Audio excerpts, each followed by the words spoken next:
So I received the title Thinking Inside Out, and I was wondering what to do. And I do figure that I'm inside something. So, and I'm also probably have a foot outside as well. So I think a lot of my work in the past 20-something years has been finding that balance between that inside and out. So, which is the reason why I would want to be the director of HfG at the same time, be the director of the São Paulo Biennial, because I think that it's important to have one foot outside because it informs the inside. You take something from the institution to another place, and there is a kind of a feedback mechanism that is activated, and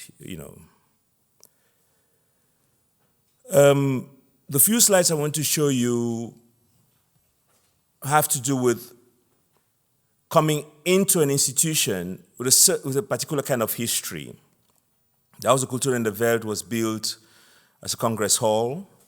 It was part of the Interbau project. The call for it went out in 1953. And, architects were chosen, over 50-something architects. And one of the buildings that were built, this is post-war, things have been destroyed, the city has to be rebuilt. So the Tiergarten becomes a field of experimentation for architects. And you have this 50-something architects, mostly from the US, but also Europeans. And Hugh Stubbins builds this structure. And it has a particular history because it's part of the Cold War project. And I think being in such an institution, one has to understand the history of the project itself. So before it becomes the Haus der Kultur in der Welt, it has, it's named, the street on which the institution is found is named after John Foster Dulles. And the Dulles family is a very important political family in the US, and they've done their share in influencing politics in the world, which some can call spreading democracy, but others can also think of the several coups d'etats that happened in different countries, which they supported. So being inside necessitates understanding this history and making connections to the outside. So I got into this institution with a team of people that, with 15 curators from different parts of the world, from Senegal, from Philippines, from Brazil, Cameroon, because it has to be the House of World Cultures, right? It can't be the House of World Cultures with a limited background of people. So you have to try as much as possible. So that was the first thing we wanted to do. And so the question was, what is actually an institution? Institution is made up of the people that make up the institution, but we wanted to think of the architecture, the history of the architecture, and trying to transform the institution into an archive itself. So we started off with a very simple project, which we called Resignifying the House. And the idea was to find ways of reading the institution otherwise by giving other names to the institution. So we invited people in the team, in all of the team, to make proposals of names. And the only thing we told them was it has to be a name of a woman or somebody who identifies themselves as a woman and from around the world. And this person should have done something of great importance and has not been acknowledged enough. So we received hundreds and hundreds of names, and we chose these names. And what I'll try to do in this first part of the presentation would be to just show you some of the people. And because they're important, it's important to think of a cultural memory,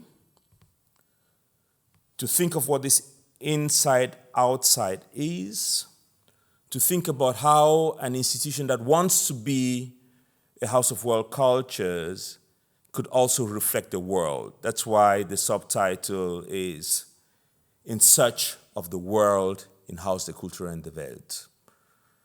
So what is actually this Welt? Is the notion of the world in Berlin the same as the notion of the world in São Paulo or somewhere else? I want to think about that. So I'll just show you a few, so this is kind of a map. It's difficult to see, but you see the number of names, the number of places that we've named. So we do regular tours in the exhibition, in the institution, just for people to get to know this. Who are these women? And why did we decide to name these spaces after them? In this case of Farrokhzad, sometimes some people of the Iranian community in Berlin now convene in this garden for their meetings because they can identify themselves with Farrokhzad. So giving the people a reason to come to the institution. Now, it's very interesting because when I got into the institution and we're still facing this problem, is that who comes to the institution and for what reasons? And how do we get other people to come there? And so people come up with all the brilliant outreach strategies that sometimes never really work because you're going to try to sell something to a community that they don't buy. So we're thinking about ways of making this institution part of the community. And so in this case of Farrokhzad, for example, yes, some people do show up because they own the space. And, some of you might know her. She was an important Iranian poet and filmmaker.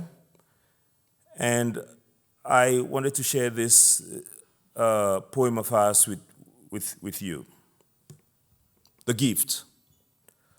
I speak from the deep end of night, of end of darkness I speak of deep night ending. O kind friend, if you visit my house, bring me a lamp. Cut me a window so I can gaze at the swarming alley of the fortunate. I'm interested in that idea of you bringing me a lamp so I can see my space and also see you and see outside. So that's that connection I make between the inside and the outside.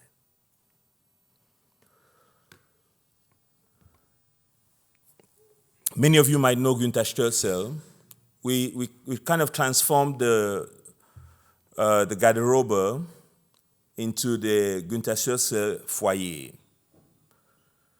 Because we thought that it's worth remembering her. As many of you might know, she was one of the few women at the Bauhaus that had the position of a master. And a lot of the work she did was basically taken over by her male colleagues, the signed, And wanted to put her in the fore again, where she belongs, by naming that space after her. A space where people come and hang their coats, making the connection to design, making connections to some of the works she did. This is one of the most recent resignifications we've done just a few weeks ago to commemorate the Armenian genocide. We named this space the Marie Belerian Garden and invited the Armenian community to place the name And we do this on a regular basis. We invite them to the house. And those of you who are aware of her work, she was a feminist scholar, founded a magazine, and was killed during the Armenian genocide. And her work needs to be remembered, and there are many people in the Armenian community doing that, and we thought it important to place her there.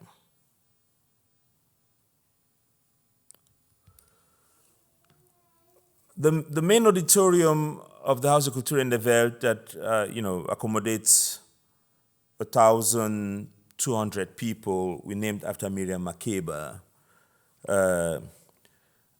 She's maybe one of the most known of all the names, but it was still important because people need to understand how far she went, going on exile from apartheid South Africa, living in the US, and being kicked out of there, and joined Sekou Touré and many others in the battle, then in West Africa. And I think there's so much she did, besides being a brilliant musician, her work as a political activist just needs to be recognized. And so people come there also to read about that and get to know about her work.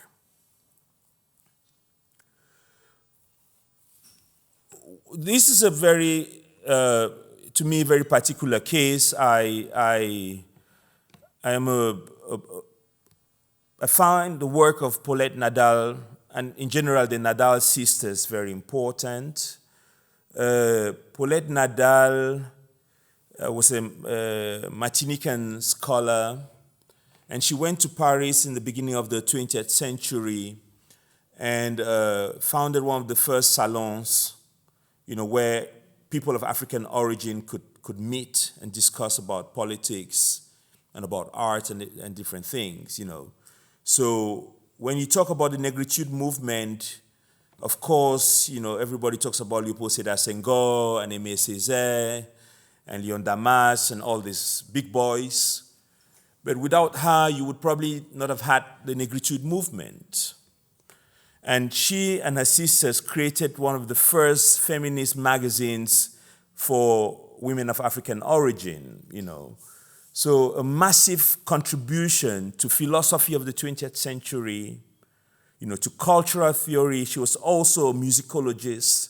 She did incredible research on belé as a dance from Martinique, and has been massively forgotten, And I actually went to do some research in Martinique on her work many years ago, even before coming to HfG, and I met so many scholars that had never heard of her.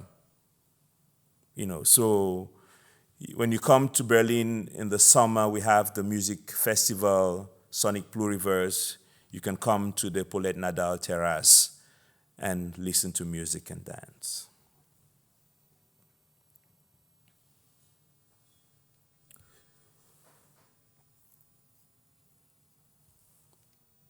The other auditorium is we named the Safify Hall, which is the auditorium we use for film screenings mostly, so a kind of a cinema, and it was just befitting to name it after Safify, who is considered one of the pioneer female filmmakers from the African continent, a Senegalese woman who came to Berlin in the 70s for the DAAD program and stayed in Berlin and made films in Berlin. So for the inauguration of the space, we invited her daughter and Raoul Peck. She met Raoul Peck in Berlin in the 70s, and they became very good friends and worked on films together. And so we wanted to show these connections also to Berlin. So these are all people from different parts that have somehow left a mark in that space, and as such, are part of the institution. Maybe the last example I will show you is Semra Etan, who's been in many people's mouths in the past years because a new collection of her poetry was released I think last year, by her family and her niece, who's an artist, Chana. And it's basically the first space you see when you drive into HfG. And Semra Etan came to Berlin, after her parents, to Germany, after her parents had come to Germany as guest workers. And she, early on became interested in poetry, but also very much interested in the fight against, racism and xenophobia of different kinds. And at some point in protest, set herself on fire. So a very heavy history, but many of us are here today and can do the work we're doing today also thanks to people like this, that stood against certain violences and chose the most difficult of ways to protest. So we named that space after her.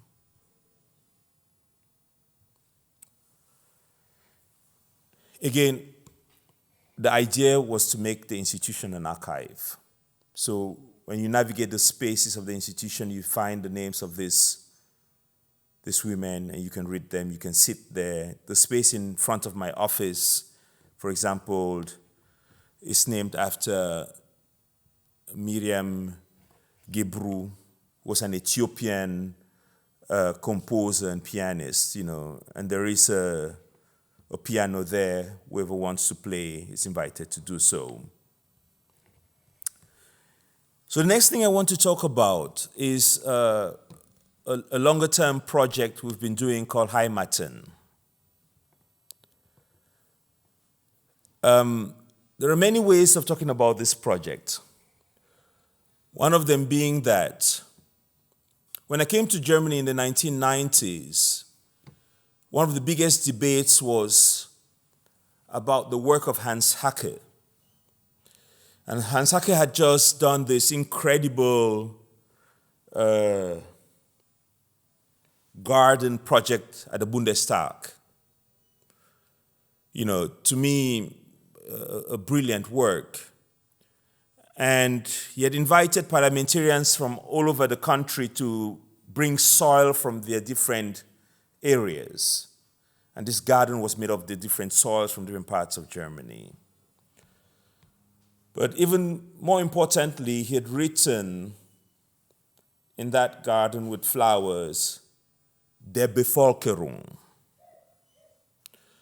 which was in reference, as you all know, to the statement, dem deutschen Volke. So there was an incredibly lively debate at the time because people couldn't imagine how in such a high house he would write Bevölkerung, which included everybody.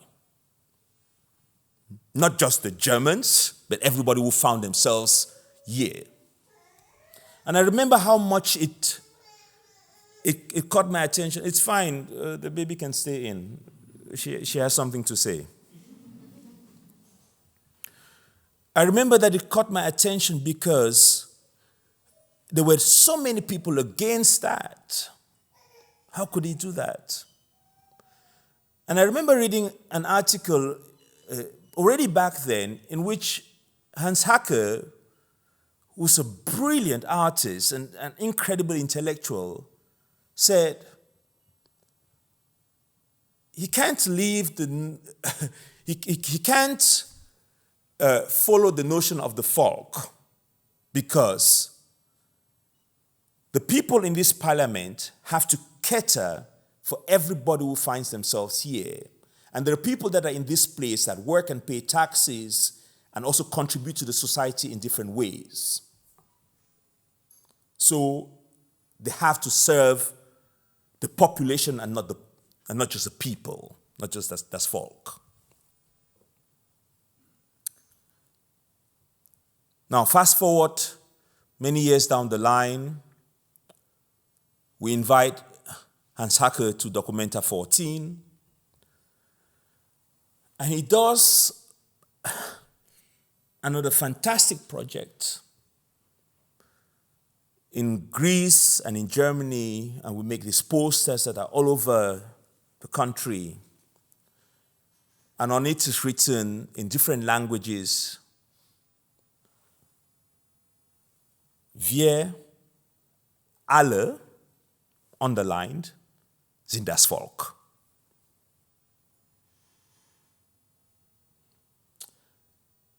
And the first time I saw this, and I thought, this is disappointing. Why would he change his mind? But I thought it was, at some point, that it was brilliant. Because he says we cannot leave the notion of the folk in the hands of a handful of fascists. Why? So he plays with that notion of the folk. He says, but all of us are part of it. And so, I also came to Germany at a time where there were several interesting debates, Some of you might remember the whole debate of the Leitkultur and the Heimatministerium. And so I thought of Hans Haacke and I said, yeah, why not?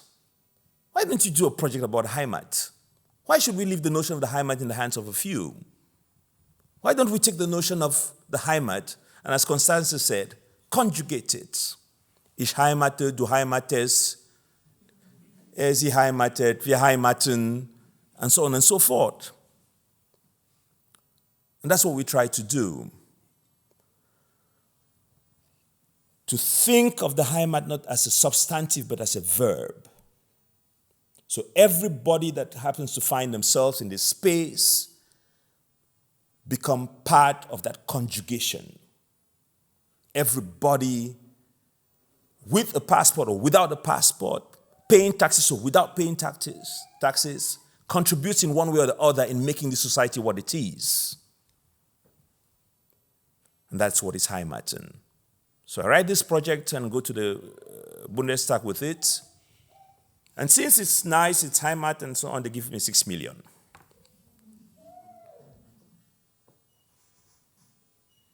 So we have 6 million euros to do a project. And it was great because at the same time they were cutting budgets, so we have money to do heimaten.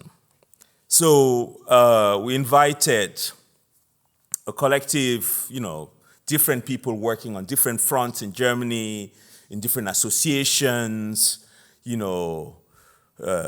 Sinti and Roma communities, Jewish communities, different African communities coming together.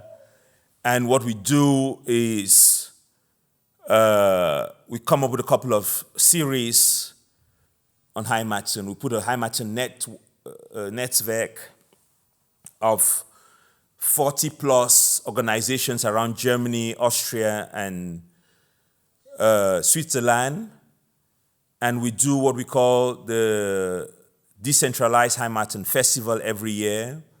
So it's not as if we're inviting everybody to come to HfG every time to become the center of the world, but they do the festival in different places. So these are some of the names of the institutions that are part of the network.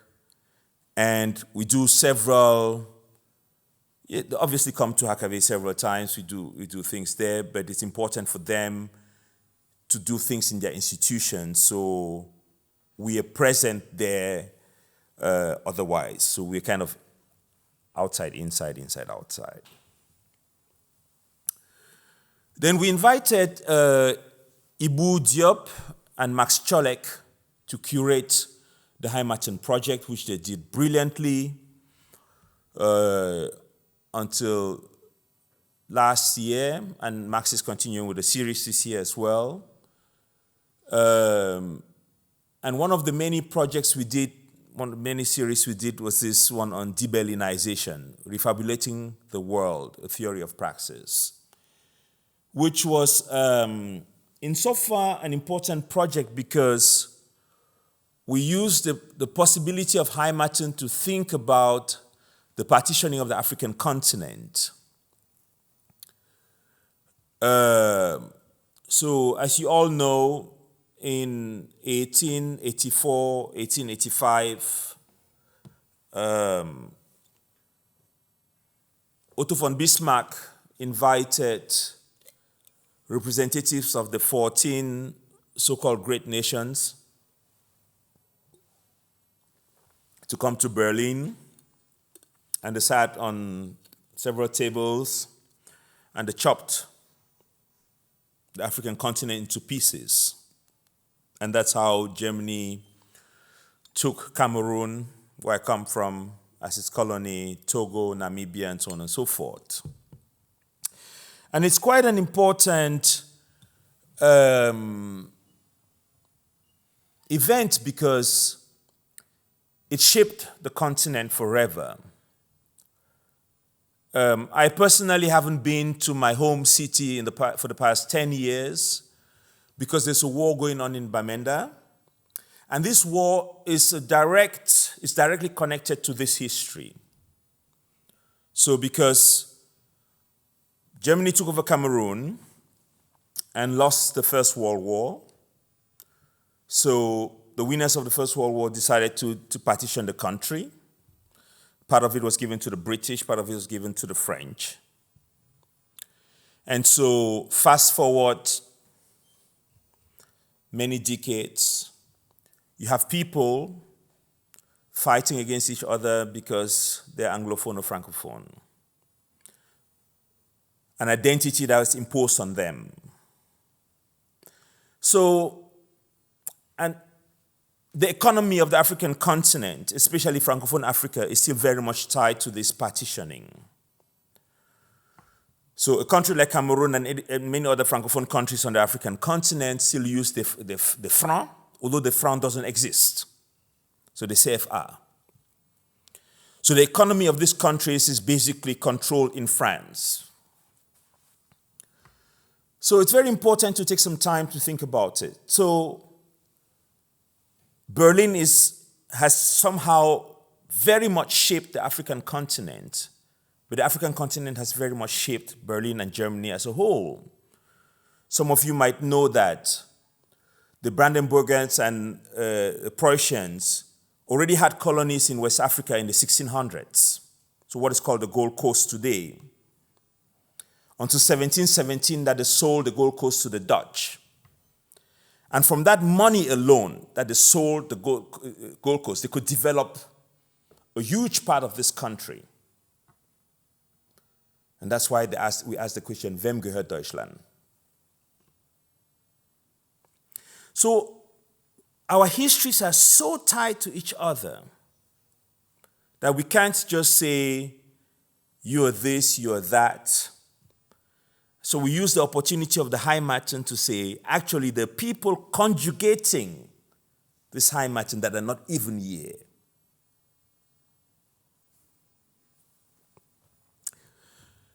But the whole idea of the de-Berlinization comes from an artist, Mansusis Kanakasi, Senegalese artist who came to Berlin in the 1980s and has been there for a very long time. And he came up with this idea in the 90s, and he said, you know, people talk about decolonization and so on and so forth, but what does that actually mean? He wants to think from a particular space, and his own way of decolonizing is to de-Berlinize. So very important sociopolitical gesture and it's very important artistic gesture. And one of the many things Mansusis Kanakasi, you can see, he's somewhere there. Is there a pointer? That's him. One of the very interesting things he has done in the past decades is to create a currency. He's done something that every African politician that tried to do was murdered. Every. Sankara and them all of them. If you stand up today and you say you want to do a currency uniting all the African countries, that you're sure you'll be eliminated. But Mansusis Kanakasi did a project called the Afro. And he sells one Afro for two euros. An artistic project. So once more, the artists are miles ahead of the politicians. So I invited him also to Sao Paulo for the biennial, and he did a version of the currency there, and he does that everywhere in the world.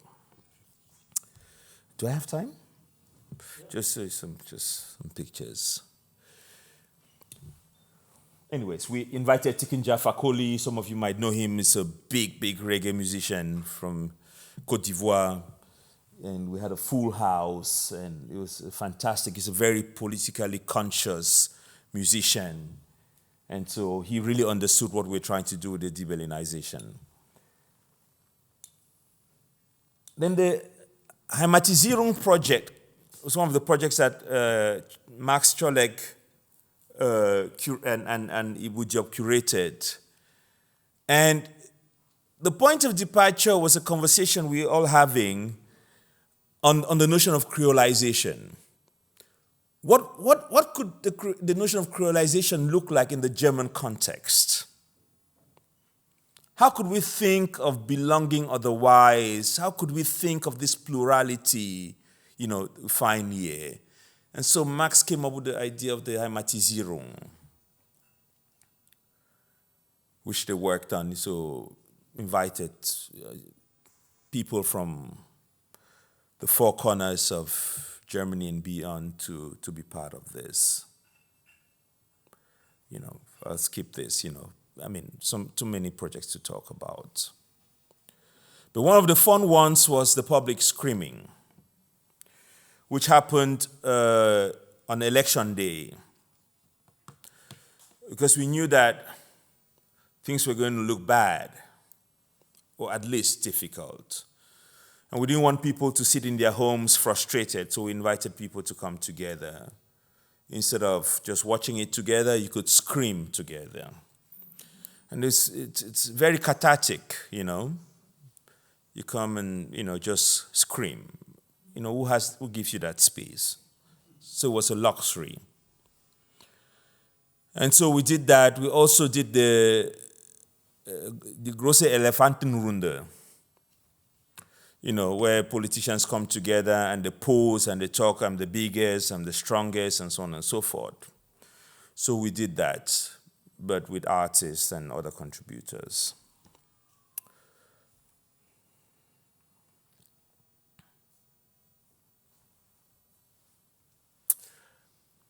That's most of it. This year, we're really looking at the notion of plural citizenships, curated by Kenan and Zekashu, that are our literature curators. And looking at this in a time where, people are speaking about remigration. How do we actually deal with the notion of citizenship? I was reading a post on social media today about a family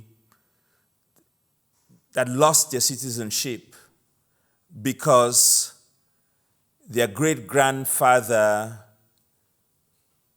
who had been married to a German, it wasn't a legal marriage, because at that time, as a German, you're not supposed to marry someone who was a foreigner. And today they lose their citizenship. So,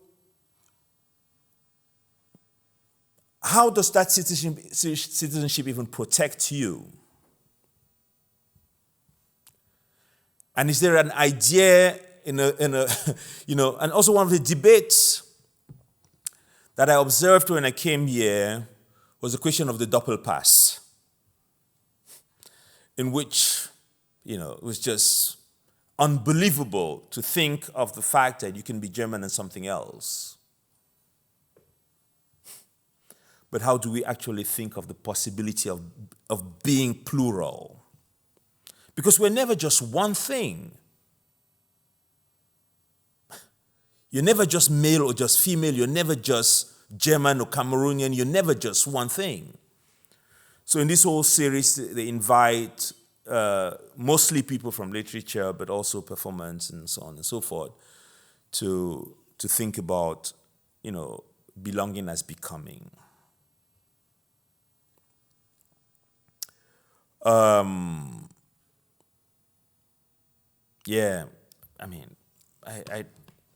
I want to stop actually. Another series we've been doing since the beginning of this year, Sound-Based Berlin. Because as an institution like HfG, what do?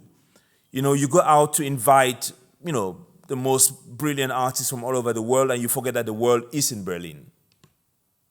You have people from 170-something nations that live there, and artists from basically all over the world. So, which is one of the things I said when I came into the institution in 2023, and we noticed that there was a deep hole.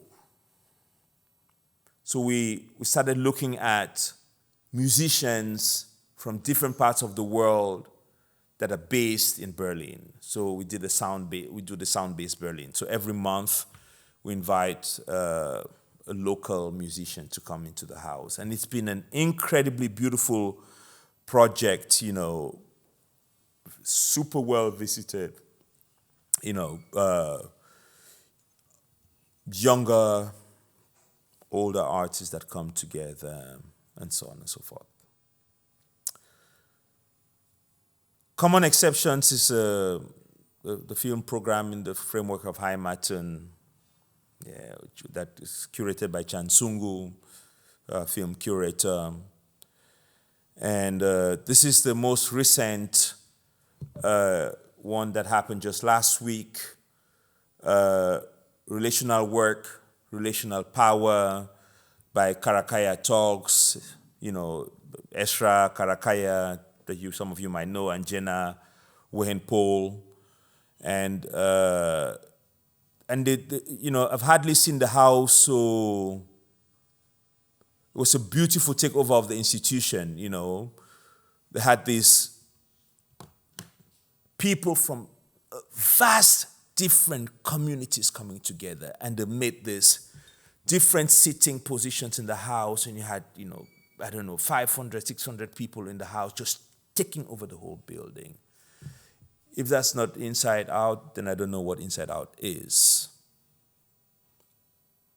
And talking about important sociopolitical questions.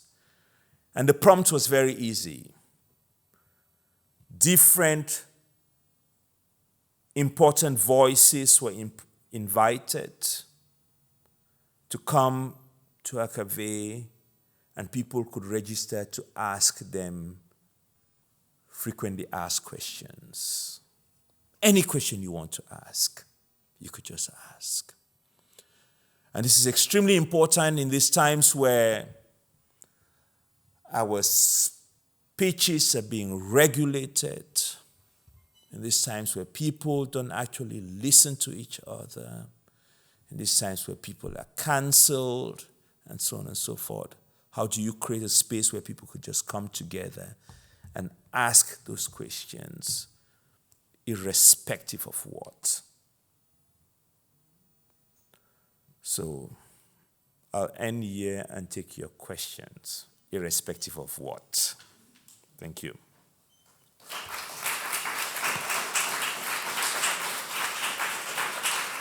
Thank you very much.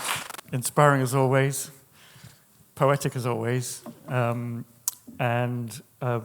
first thought as well was, because I know every time I come to HfG, it's not just the words and the language and the images, but it's the atmosphere that's created. And you kind of feel that warmth that is a bit like the lamp in the room. And it's very successful in the way it does that. But I'm also conscious as well. You know, when we think about, you know, the way, you know, you use language beautifully in a kind of push-pull all the time. You know, to kind of take language this way, understanding as you do that it's not fixed, it's fluid. Everything's in movement. It's a verb. But of course, that always, you know, in the movement of the ownership of those words, there are tensions made. And I was thinking, actually, just listening to you, I have to go this weekend to Zurich, where there's a conference, like a closed conference between curators and museum directors on the subject of kickback. And we all, to a certain extent, in the culture field now experience kickback. And I'm wondering, just to start, if you have experienced kickback from your will to kind of, you know, take this idea of heimat, which has been politicized and, you know, been pushed and pulled in different places, how people have responded to that reinvigoration of heimat, but also HfG itself. Yeah, good question.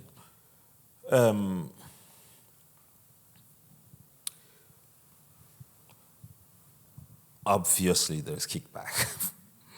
I think it goes without saying. And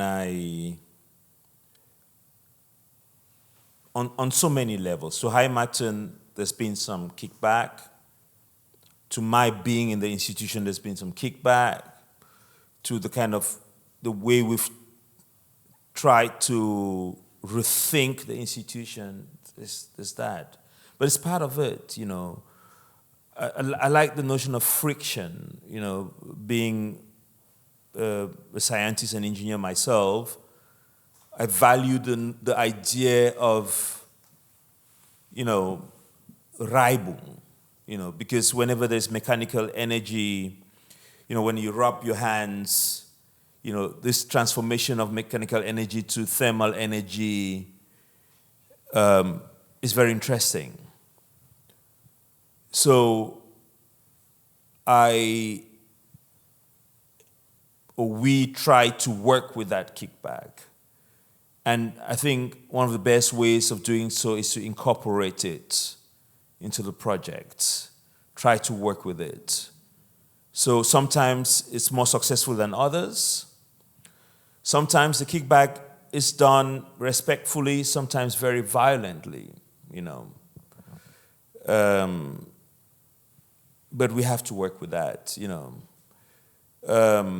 Sometimes it comes from within the team, which is also fine. Sometimes it comes from outside. I think it would be boring otherwise. So I want to welcome that. But it has to be done in a way that is constructive, you know. Recently, I received a letter from somebody who, you know, I mean, it's fine, you don't have to like everything we do, you know, but she basically said everything was terrible. Terrible, you know. And, you know, she said she doesn't understand why we're doing this, and so on and so forth. And everything was better before. Before what? Exactly. So, and I was like, okay, why not? I respect your opinion. So I asked my team to reply, you know, because we still respect the people that have other opinions. And I thought it was done. Then she replied a few weeks later saying that I didn't reply to her personally.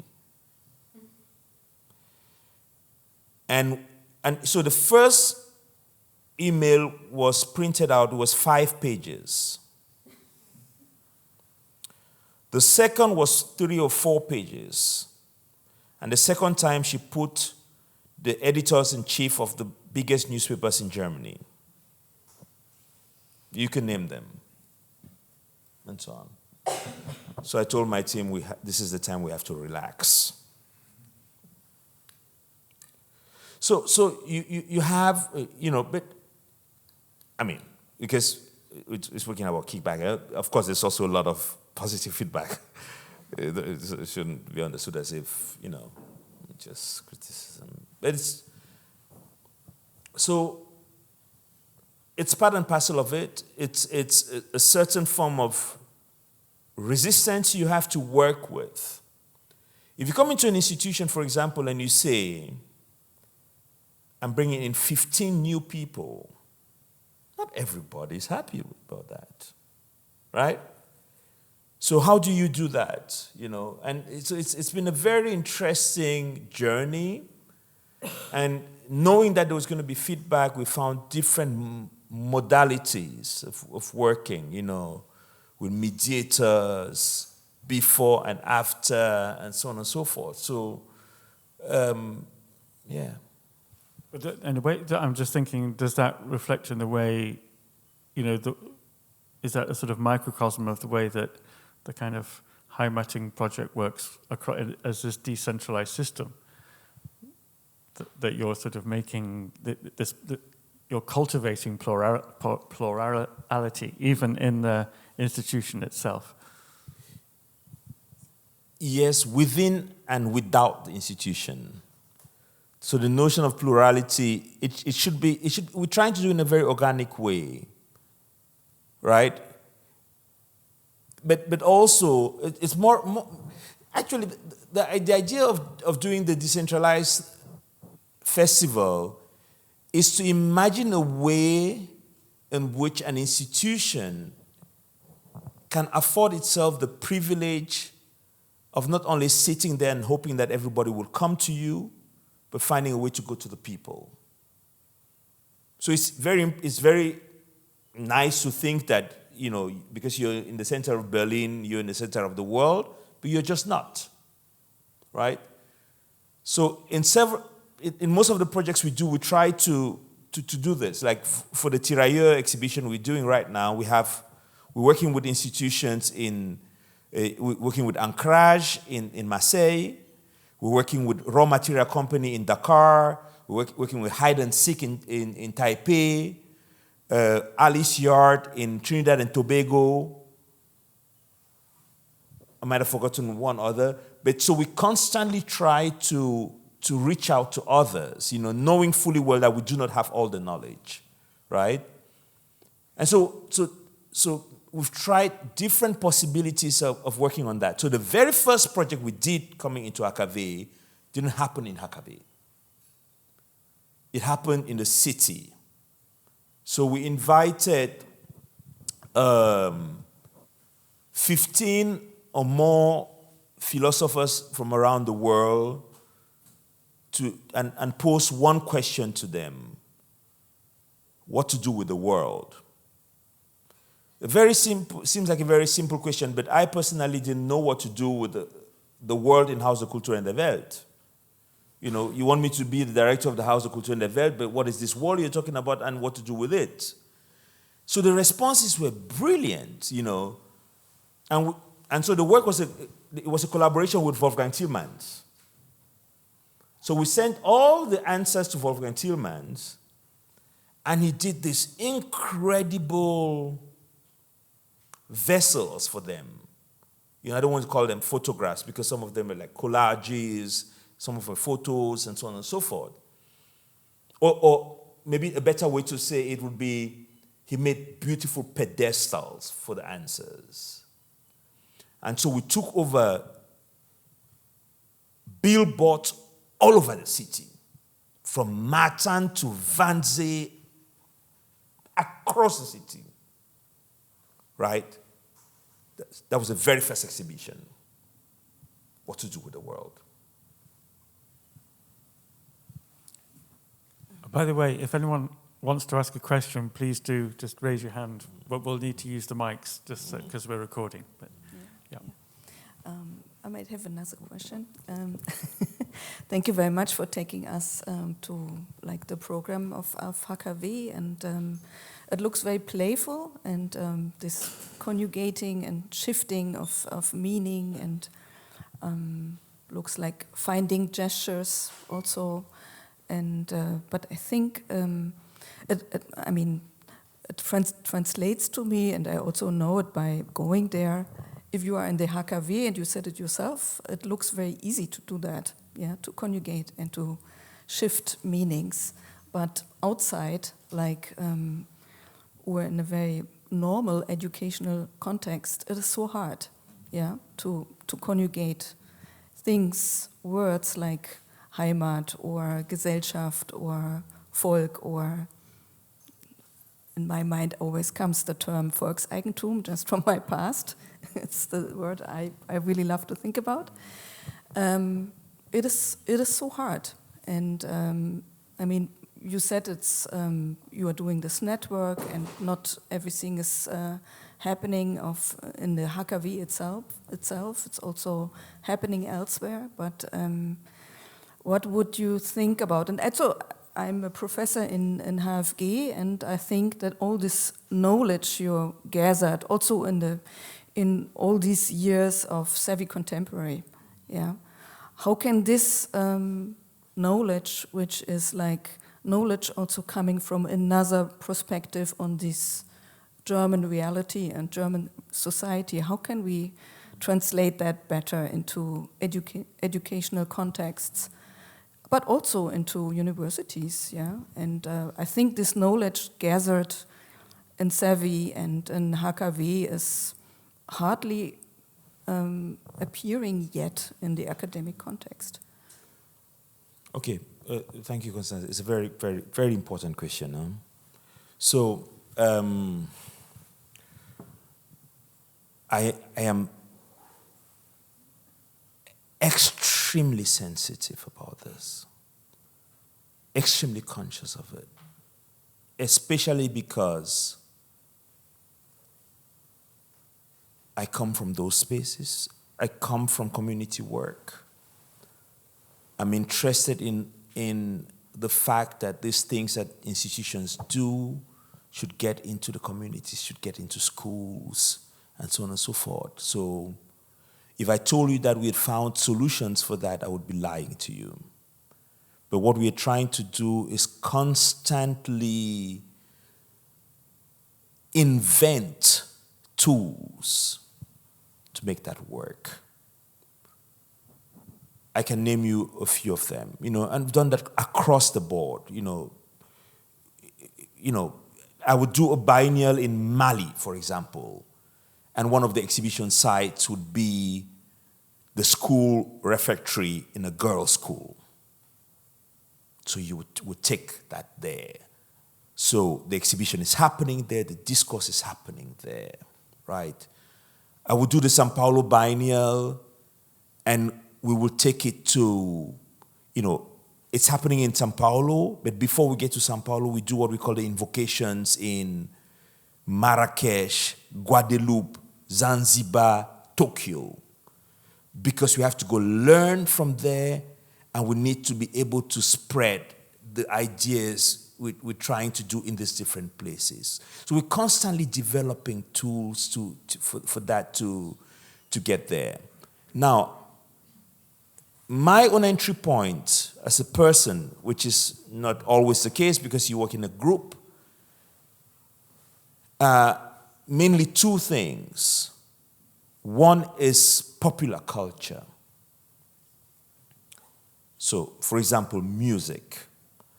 I am so convinced about the fact that, there is so much people know about, say, the colonial project because they listen to Fela and Nicolas Pokuti. Okay? There's so much people. Okay, so the whole Tiraillé project comes from the music of Zao, Ancien Combattant. So we take from there and then we bring it back to the people. So one of the first projects and one of our most successful projects at HfG is the Kinder Disco. I mean, I don't know if you can imagine what it means to have 400 kids and their parents dancing to cumbia on a summer day in front of HfG. to me, that's one of the best ways of bringing it back to the society, right? But also, in a more structured way, what we're doing is, for example, the Heimaten, which is the festival we do every year, early in the first weekend of August, to commemorate the beginning of the Haitian Revolution. So just a simple background on this. The Haitian Revolution literally started with a performance on the 14th of August, 1791. So you have these two people, Boukman Dotti and Cécile Fatiman, that call for the enslaved people to leave the plantations, to come to a place called Bois Caïman. And so the revolt begins there. So they say, we're not going back. We're going to fight. And by then,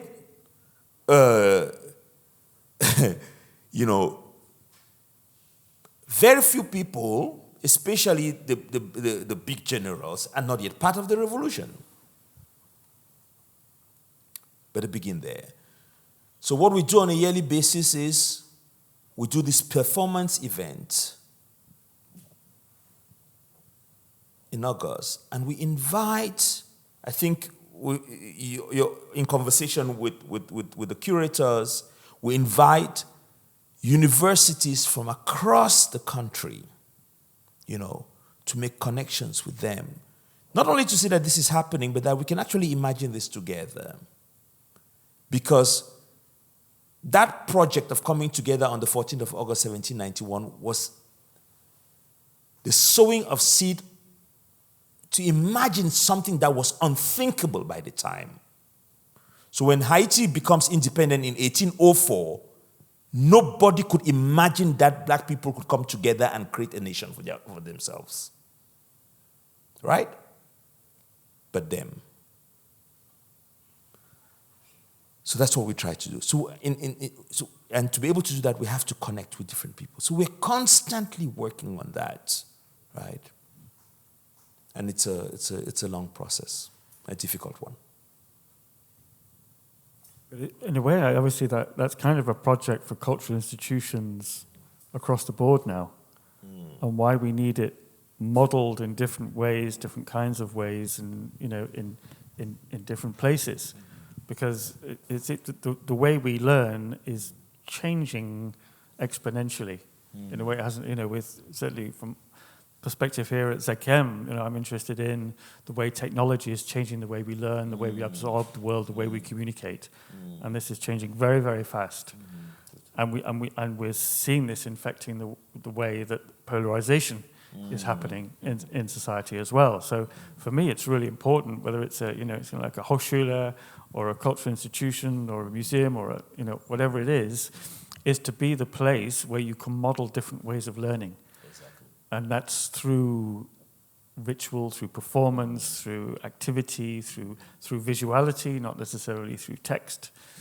And all these ways, for me, it's the cultural institutions that are really only the places where you can kind of model this in a different way, or at least for now get away with it. And there are pressures, and we know about this and we talk about it. There are pressures about to what extent you can get away with doing that. But I think it's a really important project for the institutions to be taking on. Yes, I agree with you. And I personally think of cultural institutions as, malleable structures. You have to shape them. And they're not shaped only by the people working there, but they're shaped by the people coming there, right? So one of the things I brought into HfG was a question that Adam Chimchik used to ask when we were doing Documenta 14. What are we doing this for? So we'll sit in these meetings and, say, but what are we doing this for?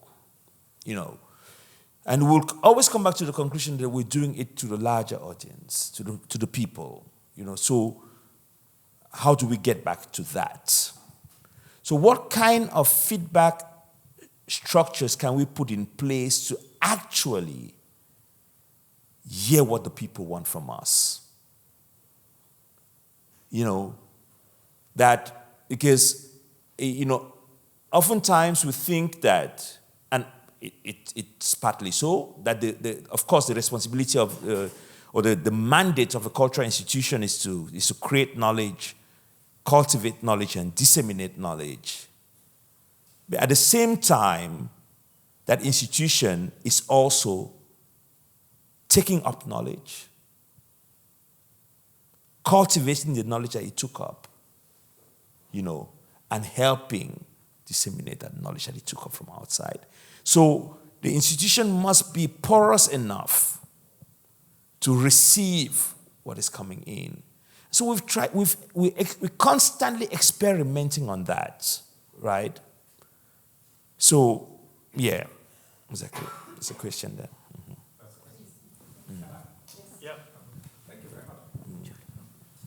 Yes, thank you very much.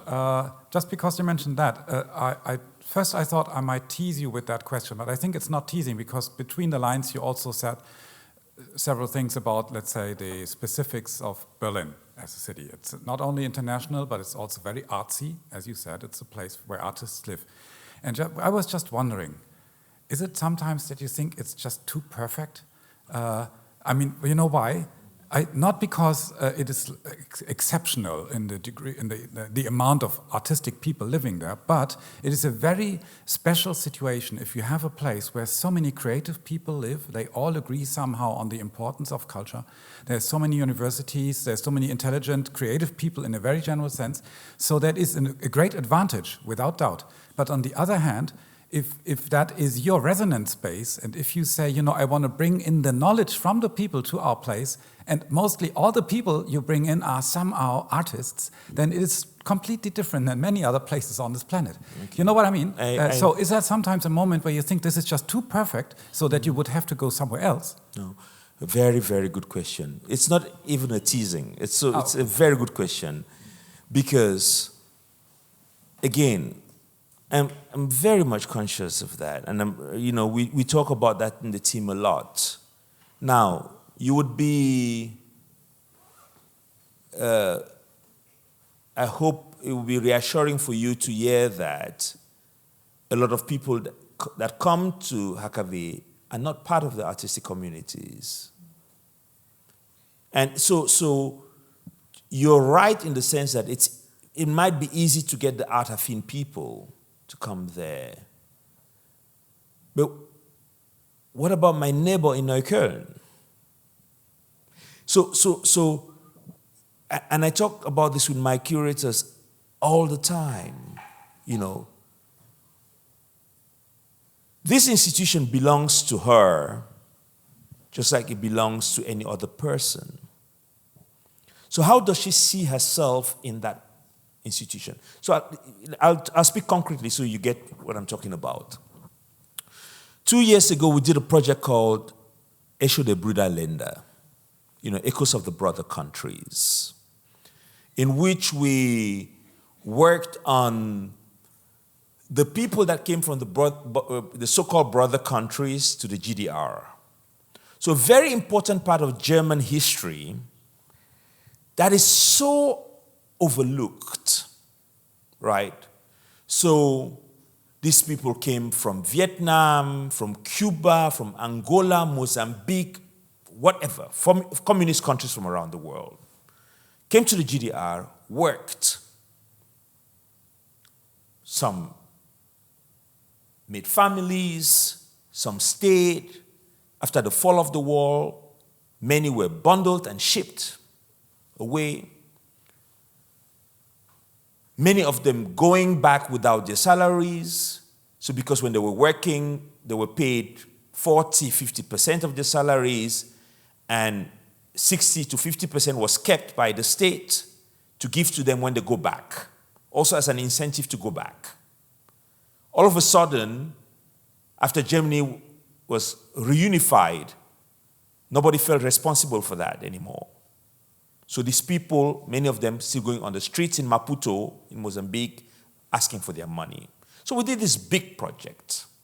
Now, some of the most important parts of this project had nothing to do with artists. For example, doing a huge program with elderly people in Matan, Germans, that talk about the people they met in the 70s and so on and so forth. Big project, but important to do. And they came to us. They felt part of the community. Now, for the opening night, we reached out to different parts of the people in the community's musicians that played. We did several projects on, coming, because a lot of the families, like say Vietnamese families, they wouldn't talk about these things to the next generation. But the most effective way of doing that was bringing them together and having them cook together. And then they start talking. Or we had curators that did another series on music, right? The Vietnamese rock bands and the people that were listening to jazz and so on and so forth that came together and played music together, over a period of time. So we've developed several of such projects in which the artists, or the so-called art community as we think of it, is just in the periphery of it all. So if the responsibility was only to get in artists and art-affine people into this institution, I wouldn't be interested in it. And again, it has, and it's not only HfG. I mean, if I do the São Paulo Biennial, I'm also interested in that. How do we take it to other places? How do we get people from other places to come there? The opening of the São Paulo Biennial was done by a choir of 30-something kids from the periphery of São Paulo that had never come to the premise of the biennial. Never. But they did the official opening of the biennial, right? But these are small steps, I accept, small measures. They don't change the world, but they're small ways of rethinking what it means to be in conversation with the people out there. But it's also cumulative as well, right? Because an institution has an audience, and we always think traditionally about a museum having an audience, i.e. the people that come in, see the stuff, and then go home again. But there's also a way in which these cultural institutions transmit to people that don't even go to them, or maybe don't go to them, and contribute to an idea of a city or a kind of cognitive infrastructure of a city. And I think that's also important. If you think about, say, for example, and I know it's not just artists and the art crowd who go to HfG, I've seen it's a very broad constituency. But nonetheless, the fact that this thing exists currently in the way that it is doing it transmits an idea through the city, and because it's Berlin, through Germany. And without that, the situation will be a very different place. So I think in a way it's important that these kind of institutions send messages, whether they're direct or subliminal, that this is a kind of way of formulating what culture could be, should be, in a world where we know that politicians just see culture as, that's the culture thing. It's not culture, our culture. They see it as an industry rather than the fundamental of why we're all here. Yes. As a follow-up, very quick remark, because I asked that. Just if you take this region here, there are much more people with a Turkish background in this region when it comes to percentage than in Berlin. Yes. For instance, that's the biggest Turkish community in Germany is in Stuttgart, not in Berlin. And Turkish radio was founded in Stuttgart, not in Berlin. And the word heimat exists in Turkish because of that reason. It's called heimat. for that reason. So the audience for that question, heimaten, is much more in Baden-Württemberg than in Berlin. That was I was asking. Yes, that's why we have the decentralized network, right? So even in Baden-Württemberg, so it's you're completely right, So, and I think I mean, we're trying to do that. Although one can say that the institution is in Berlin and it has to, focus on what is happening in Berlin, but we're already going even outside of Germany, right? So. Yeah, you're right. You're right. So how to work with this, and in a way that, and if you look at the program, we're really trying to do that, and in a way that it's not just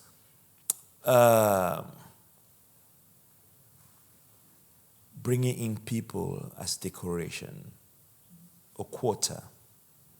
Very sensitive about that. How do you do that? How do you give them a reason to be there?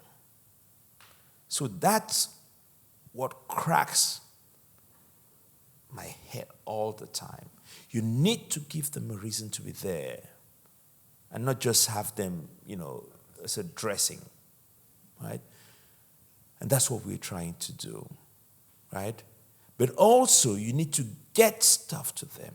And so we're really thinking about that. The Tiergarten is a very interesting place, right? So we're working with that, working with those histories of those places, And for those who succeed to come, so a huge part of the budget, I'll tell you, so we make a lot of books at HfG, And one of the things that I really, was very important for me was that before an exhibition starts, we have the books. So 4 books. A catalog, a reader in English and German. And the catalogs we give for free. And it's a massive amount of work and massive amount of money. But we give for free. Why? Because it's not economically, as you say in German, rentabel. No, it's not. But I want people to take the exhibition home. Because how many people can afford to buy that?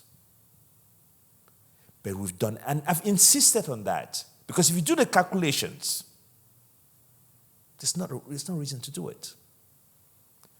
But you want people to take that with them, and because there's so much attention paid to the making of these books, with the spaces, the people, what the works are about, and so on and so forth, the concepts.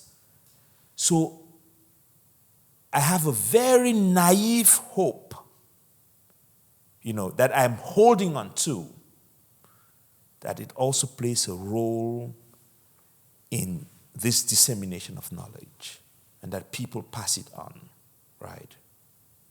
That's it. We can only try. Are there any other questions from our avoid audience? No, thank you.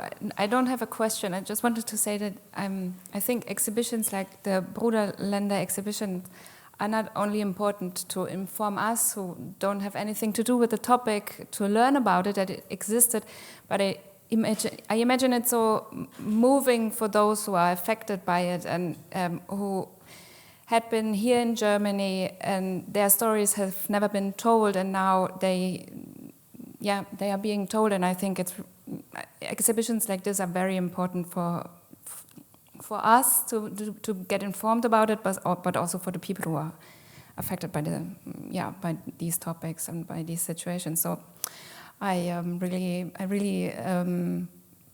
think your program is very important, I think, because it gives all kinds of communities, a home, so to say. And I think they organize themselves as well, but I think it's for them important to be heard and outside their own communities as well. Thank you very much. It's, in so many ways, we had, I don't know, there are too many anecdotes to tell, but we had one of the most moving was a woman who had who created an agency to help children in Germany that are now adults, in their 30s, 40s, whose parents, or father was sent back, kicked out of the country and had gone back to Mozambique, for example, and there was no connection between the parents and the kids anymore. And she'd put up an agency to help find the parents. And it was extremely, extremely moving to see that. Not only that she spoke about it, but also many of them came there, right? And we showed this film of a young woman that had gone to Mozambique also to find her father. And so the people are called the Matgemanes. They meet, there's a park in the center of Maputo where the people just come and sit down and they do their protests there, walk the streets, asking for the Mozambican government to put pressure on the German government to pay their money back, right? So people go there to find their parents. So on so many levels, Verena Kizelka, one of the artists in the show, is going to Mozambique to work with Dito Tembe, was an artist in the show and they met during the opening of the exhibition. So there are also afterlives of this kind of projects, and these artists are going to work together. So small things, very important for us. But it's interesting as well, because in a way, what the institution then is doing is, in a way, it's modeling behaviors. It's creating new behavioral patterns, certainly from an institutional point of view, because you're moving away from that model of you come to see something, but you come to do something or to be involved in something. And that's a very different behavior than the traditional cultural institution. Yeah. And I think we talk a lot about the expectations of what our cultural infrastructure should be doing. Everyone has a say or a stake in how they think they should be operating. But I think to lay the ground and like behaviors, they have to be laid down layer upon layer upon layer and develop over time, so that before you really shift what that institution is, there somehow needs to be an insistence that it's okay to model them in new ways. And I think that relates to, we talk about these pressures of, for example, having a code of conduct, for example, for an institution, which is a pressure. If we thought about it in a different way, or think about it in a way that an institution models behavior and models relationships between people, that might be a consequence of the work that is being done. I would also say, I was thinking beforehand a little bit about the Heimaten project, and it came into my mind that through my whole life I had a very ambivalent feeling about the word. Grown up in East Germany, and then having lived in like two countries, German countries, and two different German realities, and the ambivalence against this word or this what it means was always the same. So like a feeling of belonging, and also a very strong feeling of unbelonging. And I was thinking about that this became normal to me. I thought this is Germans are like this, like this Zweifler and I think again, like the work in Sevi and in the HfG is, for me, it is a very special gesture, being courageous enough to say, maybe it's not normal. So, and I appreciate that a lot. Maybe I think all the people there, all the audience there, feel probably the same ambivalence. And yes, I too feel the ambivalence. So, thank you for saying that. Again, it comes back to the question from the beginning about the friction, right? And ambivalence is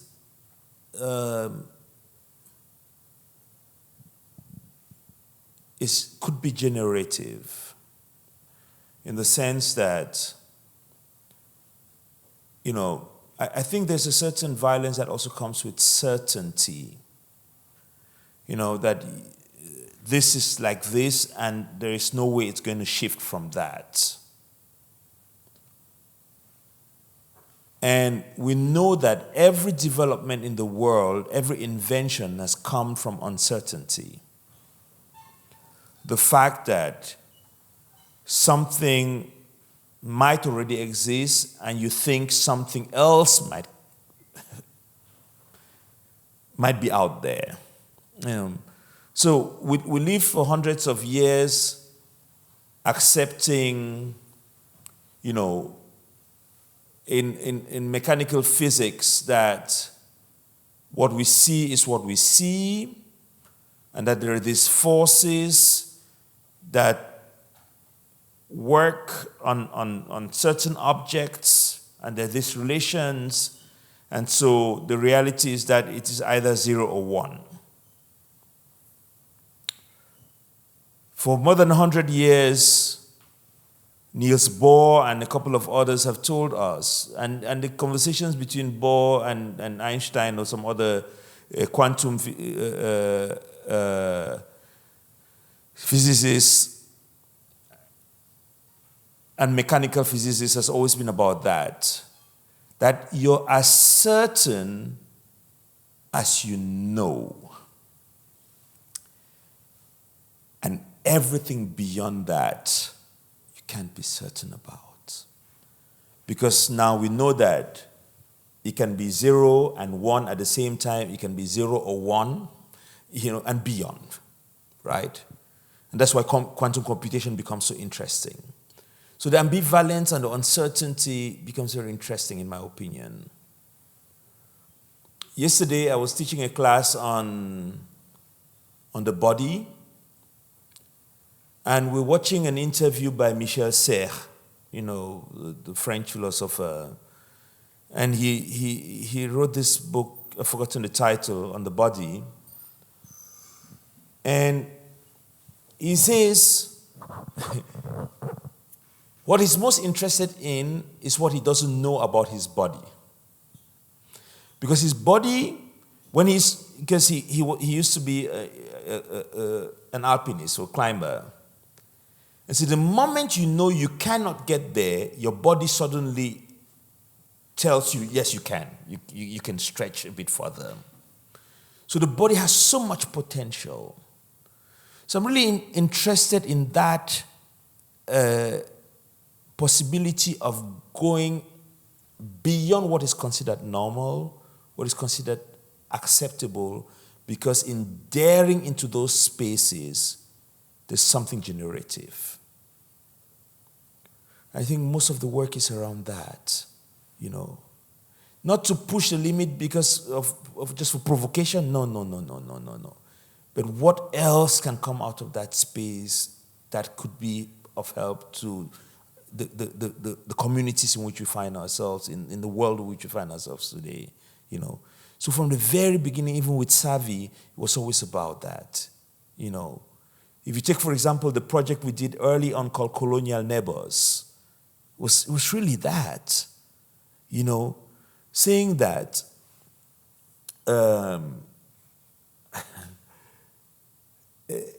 in the project, the genesis of the project was, I think, like 2012, and Savi had won a prize for project spaces in Berlin.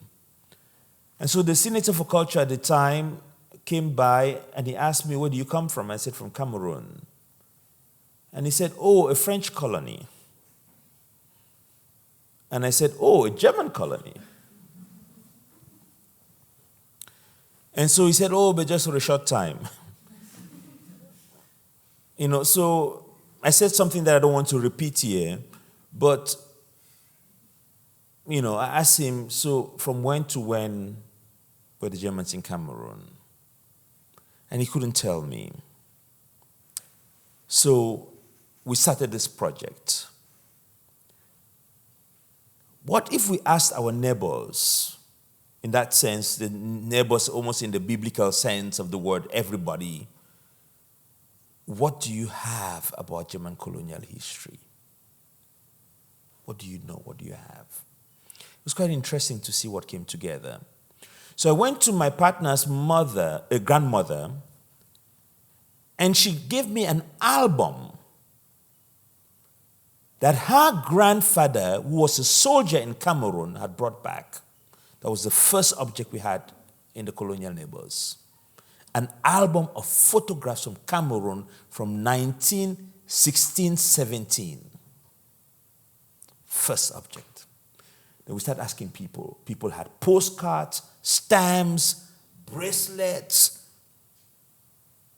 school books, all kinds of things. Most of them very racist, but part of our public imaginary that came together, you know. So going beyond that norm, what is known, and digging deeper. So actually what drives the work. Thank you. And is there another question, or is that the nice word until for the end? It's a nice note to end on, I think, and a nice note to it. Possibly, is this the last in our Thinking Inside Out series?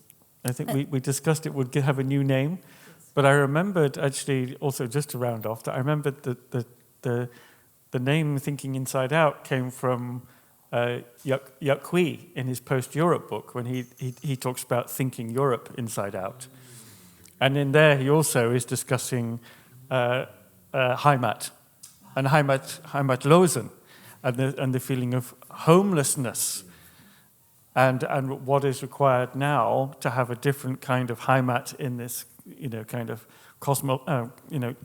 cosmology of technology that we have now in the world, with a kind of a plurality of views of what the kind of technosphere is. And so, in a way, it's a nice circular ending, I think, to our little train of conversations. Very interesting. Sorry, just a last anecdote. In the work of Kader Attia, in the Tirailleur exhibition, there's a dia projection, there's a slideshow, and he shows the effort to repatriate some stateless people, heimatlose mentioned. And he tries to make the connection between these people and the Tirailleurs, because sometimes when many of these people come in as refugees and they don't have a state, you can't be sent back to their country. If they don't accept your application and you're being you were kicked out of the country, where do you go back to? And so he was making a connection between these people that had come to fight the war for the Europeans, and some of these people being the grandchildren of these tirailleurs, and they don't have a state, being stateless. So it's a very interesting thing, and I need to think about this. Very good. Thank you. Well, thank you very much. Yeah, thank you. I have a parting gift for you as well, which comes just to say thank you very much. There's a courtesy of the HfG. There's your history of the Hallenbau, and then also I think in the spirit of collaboration, there's this running series of fellow travelers journals. Where we also, which is our own conceptualization of a decentralized world from a ZKM perspective. So there's a little goodie bag for you to take back to Berlin. And thank you so much, and thank you all for attending.